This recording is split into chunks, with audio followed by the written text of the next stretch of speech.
February 3rd, 2024, 4:47 a.m. Des Moines Municipal Garage, Iowa.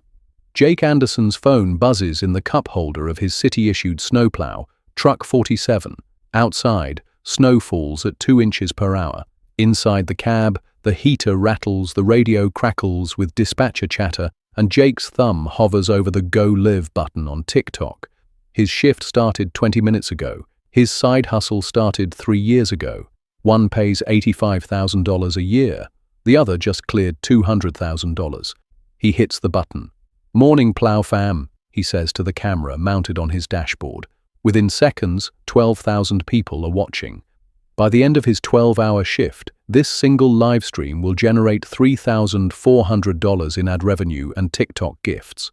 That's more than he makes in 2 weeks pushing snow for the city. The contrast isn't lost on him. It isn't lost on anyone. Jake Anderson never planned to become a content creator. In January 2021, during a particularly brutal Iowa winter, he posted a short video explaining why snowplow drivers zigzag down residential streets instead of driving straight. "People kept asking on the neighborhood Facebook group," he explains in a later video. "Figured I'd just show them." The video got 400 views, then 4,000, then 400,000. The algorithm had found something it liked: authentic expertise delivered without pretension. Jake wasn't trying to be an influencer. He was a municipal worker with 13 years of experience who happened to know why snowplows move the way they do, why salt works below certain temperatures but not others, why that annoying berm at the end of your driveway is actually the most efficient place to deposit snow. He posted again, then again. By March 2021, he had 100,000 followers. The transformation wasn't just about numbers. Jake had stumbled into a peculiar niche that TikTok's recommendation engine seemed designed to amplify. Blue-collar expertise presented with casual competence. No production value, no script. Just a guy in a municipal vehicle explaining the hidden complexity of work most people never think about. "You're telling me there's a whole strategy to plowing parking lots?" One comment read, with 45,000 likes. "Dude, I've been watching for an hour, and I don't even live where it snows." The engagement metrics told their own story. Average view duration, 94%. Completion rate, 87%. These weren't passive scrollers. These were people genuinely interested in the operational logic of winter maintenance, the physics of snow removal, the economics of municipal budgets stretched too thin. By summer 2021, brands started reaching out. A manufacturer of ice melt products offered $5,000 for a single sponsored post. Jake hesitated. He wasn't trying to sell anything, but $5,000 represented nearly a month of his municipal salary for posting a 90-second video he could film during lunch. He took the deal. Des Moines pays its snowplow operators on a scale determined by years of service and union negotiations. Jake, with 13 years, makes $85,000 annually. That includes overtime, which during heavy winters can add up. But the base salary is $62,000. The city considers this competitive for the region. The budget math works differently on TikTok. Jake's channel now generates revenue through 4 primary streams: TikTok's Creator Fund, live stream gifts, brand sponsorships, and YouTube ad revenue from longer-form content. In 2023, his total creator income reached $203,000. That's before expenses, equipment, editing software, a part-time videographer he hired to help with content during summer months when plowing stops. Net income from content creation, $187,000. Net income from municipal work, $85,000. The disparity raises obvious questions. Why continue the city job? Why not go full-time as a creator? Jake's answer is characteristically practical. TikTok could ban me tomorrow. The algorithm could change. People could get bored. The city paycheck is guaranteed. The benefits are real. Pension vests at 15 years. I'm almost there. There's also something else, something harder to quantify but evident in the way he talks about his work. "I like plowing," he says simply. "I like keeping roads safe. I like being part of something that matters when it's 2 in the morning and people need to get to the hospital." This isn't false modesty. It's the genuine perspective of someone who understands that civic infrastructure depends on people showing up to do necessary work, regardless of whether it's glamorous or financially optimal. But the tension remains. The city knows about his TikTok success. Everyone knows. Local news ran a feature. The mayor mentioned him at a town hall. Some colleagues congratulate him. Others resent it. The union has questions about whether he's violating policies about outside employment or using city equipment for personal profit. Jake navigated these carefully. He doesn't film anything that could compromise safety or reveal sensitive information.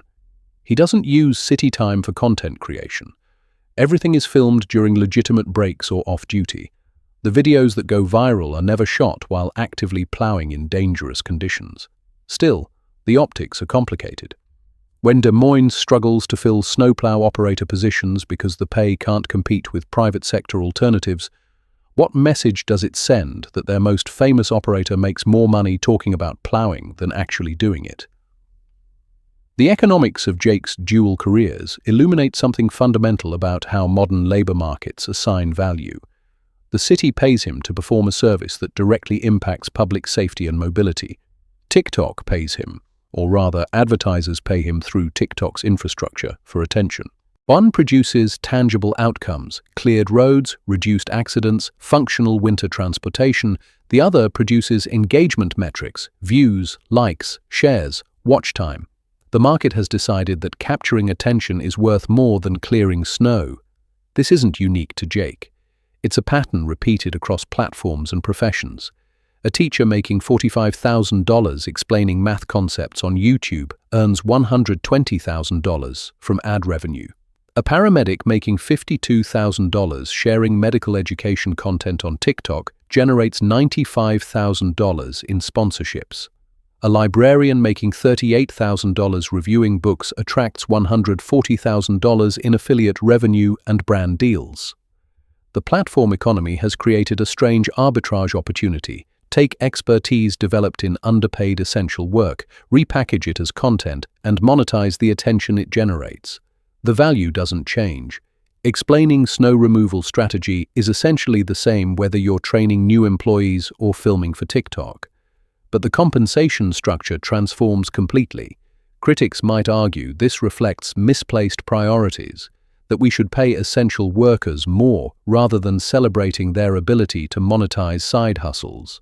Supporters might counter that platforms simply create new markets for expertise that was previously undervalued. Both perspectives contain truth. The real revelation is how dramatically the economic landscape has shifted for anyone with specialized knowledge and a smartphone. Jake's success isn't about luck. It's about the intersection of authentic expertise, platform mechanics, and an audience hungry for unfiltered insight into how the world actually works. But it's also about the massive gap between what public sector employers can pay and what the attention economy will reward. On February 3, 2024, after that 4:47 a.m. livestream, Jake completes his shift at 5 p.m. 13 hours of plowing, 6 livestream sessions, total earnings for the day, $427 from the city, $4,100 from content. He could quit tomorrow. He could hire someone to help with content production and scale his creator business. Several talent agencies have reached out with representation offers. He hasn't quit. He probably won't. What happens when I'm 50 and my back gives out? He asks. What happens if TikTok isn't around in 10 years? The pension is real. The health insurance is real. This job exists whether or not people are watching. There's wisdom in this hedging strategy, but also sadness. Jake enjoys both jobs. He's skilled at both. In a rational system, his expertise at winter maintenance would command compensation proportional to its social value. It doesn't. So he works 2 jobs, one that matters to his community, one that pays accordingly. The snowplow operator making $200,000 a year on TikTok isn't a story about individual success or platform opportunity. It's a story about economic dislocation, about the growing disconnect between what we need people to do and what we're willing to pay them for doing it. Jake Anderson will probably finish his shift tomorrow at 5 p.m. clock out and film another video explaining some arcane detail of municipal winter maintenance. Thousands will watch. The algorithm will reward it. The city will pay his salary. The gap will persist. And somewhere in Des Moines, a position for snowplow operator will remain unfilled because the starting salary is $48,000 and anyone with a smartphone can potentially do better. The snow keeps falling. Someone has to clear it. Whether that remains economically rational for the people doing the clearing is an open question.